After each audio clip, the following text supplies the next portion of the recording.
শুভ্র বসন, হাতে বীণা আর বাহন রাজহাঁস। মর্তে আসছেন জ্ঞান ও বিদ্যার দেবী সরস্বতী।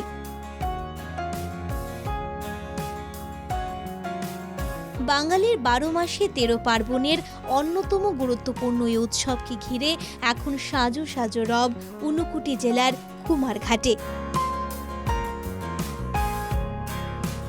আসন্ন বসন্ত পঞ্চমী তিথিতে সরকারি বেসরকারি শিক্ষা প্রতিষ্ঠান থেকে শুরু করে ঘরে ঘরে চলবে বিদ্যার দেবীর আরাধনা। আর সেই উপলক্ষে এখন শেষ মুহূর্তের প্রস্তুতিতে ঘাম ছড়াচ্ছেন কুমারঘাটের মূর্তিপাড়া শিল্পীরা। প্রতিটি কর্মশালায় চলছে প্রতিমা তৈরির চূড়ান্ত পর্যায়ের কাজ। কেউ মাটির প্রলেপ দিচ্ছেন, তো কেউ আবার রং তুলির ছোঁয়ায় দেবীর রূপ ফুটিয়ে তুলছেন। ওই সরস্বতী পূজার কাজ চলে আর কি, এখন কাজ বর্তমানে করতে আছে আর কি। মূর্তি তো ছোট আছে প্রায় 40টা, মিডিয়াম আছে প্রায় 30টা, আর বড় মূর্তি ধরেন আছে 15টার মতো। এক মাস হয়ে গেছে কি কাজ শুরু হয়েছে। কাজ তো আমরা তো আস্তা দিনও করতে লাগে, রাত্রেও করতে লাগে, ওনার সময় দিনে রাতে মিলে কাজ চলে। ছোট মূর্তি একদম সময়ের মধ্যে কিতা 700, 800, 1000 ওই রকম আর কি। বড় মূর্তি হাইয়েস্ট আছে আপনার ওই 4000, 5000 এরকম করবেন। এখনো অর্ডার সব আইছে না, অল্প অর্ডার হইছে, এখনো বাকি রইছে। তবে উৎসবের আনন্দের মাঝেও রয়েছে দুশ্চিন্তার কালো মেঘ। শিল্পীদের মতে মাটি, খড় থেকে শুরু করে রং, প্রতিমা তৈরির প্রতিটি উপকরণের দাম বাজারে আকাশ ছোঁয়া। দ্রব্যমূল্যের বৃদ্ধির এ বাজারে পরিশ্রমের তুলনায় লাভের অঙ্ক ক্রমশ কমছে।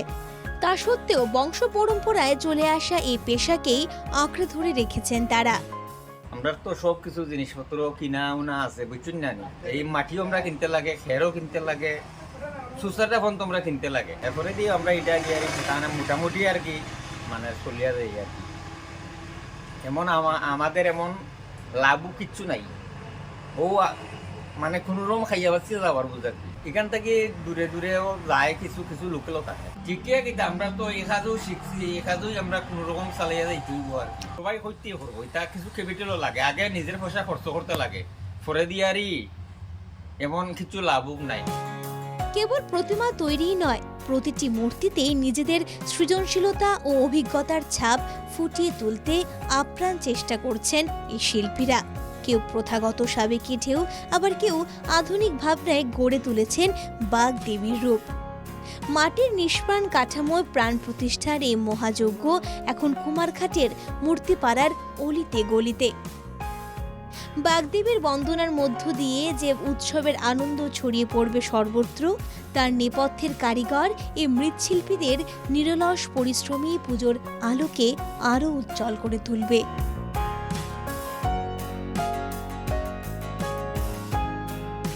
কুমারঘাট থেকে জনি ভট্টাচার্যের রিপোর্ট, ইনকে টিভি বাংলা।